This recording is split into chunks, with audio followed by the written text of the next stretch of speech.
we've got our first question of tonight, and I'm going to show it up on the screen here if it works right. All right. So Whoa, how cool is that? Julian says, so I've recently got into higher end bourbon whiskeys and have been learning about the different flavor profiles: leather, oak, vanilla, etc. Far superior that regular call whiskeys than regular called whiskeys.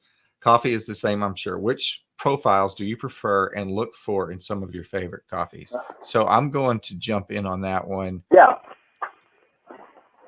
So when I wake up in the morning, I've got a bad sweet tooth. So I want something really, really dark, and I'm going to put some heavy cream, and I'm going to put some sugar in it, or some honey, or some, some natural processed sugar that has some different molasses character to it. But what I really want is those really rich, earthy, grainy, roasted, like toast flavors or chocolate flavors that are coming through the coffee. And that's usually my first morning cup. So my first morning cup is your typical dark breakfast blend or your typical dark roasted coffee a lot of times. But I've been experimenting with the different the fermented coffees, the honey process, the black honey, the yellow honey process, and those I don't like cream and sugar in.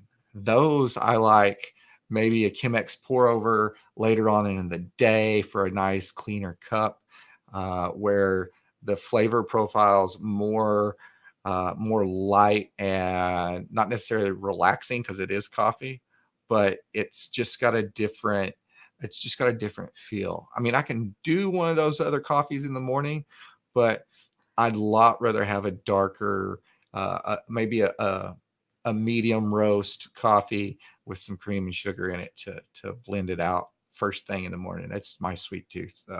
I quit smoking about, it's 2000. Are you looking at your watch? No, I'm looking at the calendar, what year it is. So in 2013, I quit smoking. Oh, okay. And before that, I never had a sweet tooth. And I went from cigarettes to sweet tooth. So I've replaced it with something probably just as bad for you with sugar. But hopefully, Julian, that kind of answered your question on that. If you look at it, I'll go find it here in a minute, or I'll share it with you.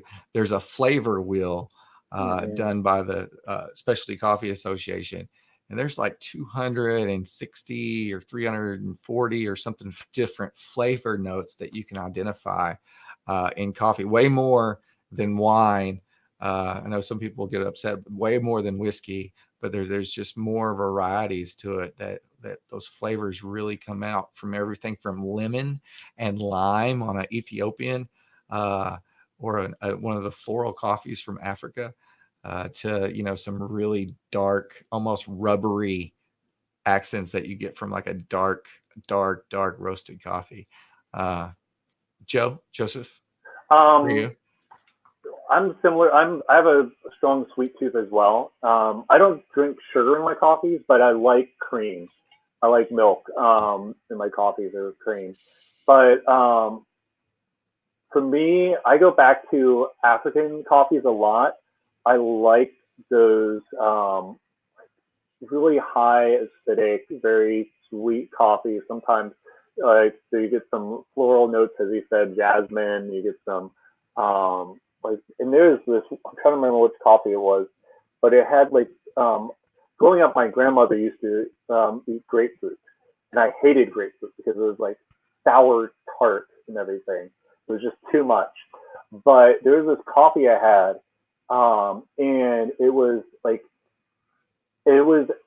if I had ever tasted, well, I never did, but if I would have ever had a sweet grapefruit, the grapefruit's like the flavor but sweetness to it, and not like this acidic tartness. That's what this coffee would have been like, and it was so amazing. Those are the type of coffees I tend to like most.